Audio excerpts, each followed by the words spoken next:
you make of this the story and the controversy and the matter of his potential perjury? Well, the acting attorney general is not worthy of being taken at his word, and his word is contradicted by a lot of credible New York Times reporting. So yes, on the president lashing out, and we care about that only because what does it say about the president, trying to put pressure on the attorney general? We don't care about the dispute between the two of them. But if he's lashing out because he wants the acting attorney general to do something differently, then that affects the rule of law. The president is trying to choose the prosecutor who's bringing the case and pursuing the case against his lawyer, a case in which the president himself is implicated. I mean, that's a serious obstruction of justice allegation. That's right. And then also on the question of pardons, I asked the acting attorney general if pardons were ever discussed, and he said, well, there's a rigorous process. And we're like, well, yes, there was a rigorous process.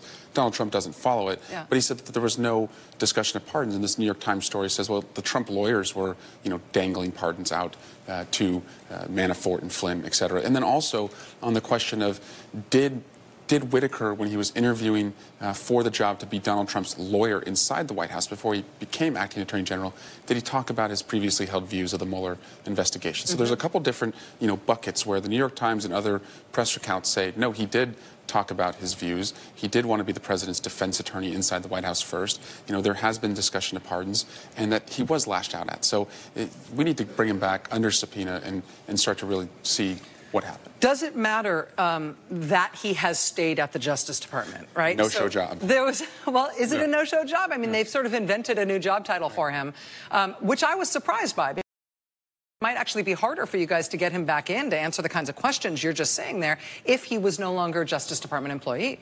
Well, our subpoenas go anywhere in the United States, whether it's inside government or outside government. And we're going to press them. And I have the confidence, as I sit here today, that we are going to hear from him again. If we had not won the majority, we would be powerless as these abuses occur. But we have the majority now, we have subpoena power, and we have the rule of law that we want to make sure is still standing. So we're going to press on this. The other, for me, the other real bombshell in the New York Times reporting today is this report that the White House told a long series of lies about the departure of Mike Flynn as the president's first national security advisor. We'd all been wondering why it took them 18 days for Flynn to get fired after they got that dramatic warning from the Justice Department about him being compromised by Russia. The Times is now reporting that even after those 18 days, he still wasn't fired. The president didn't, in fact, ask for his resignation, that Flynn was just sort of allowed to go on his own terms, and there was no real investigation of what he had done. There was certainly no review and conclusion by White House lawyers that he hadn't done anything legally problematic. I mean, this is for me, this is brand new revelations. Is this something that is more familiar to you because of your committee work? Well, in our committee work, we have seen that I don't think Donald Trump has ever fired someone off camera. I think he's only, fired people on camera. Right. But, we have found that I think the reason he didn't fire Michael Flynn, I don't think he personally was really offended by it. It became a public relations crisis for him. And I think Flynn was even more qualified that he was, doing this bidding on the president's behalf, offering to reduce sanctions for the Russians. If you look at this as a quid pro quo, that's part of the quo, the payback to the country that helped you. So I think the president truly isn't capable of firing somebody because, he, as you laid out, had so many people that had done offensive things to him, but they stayed around.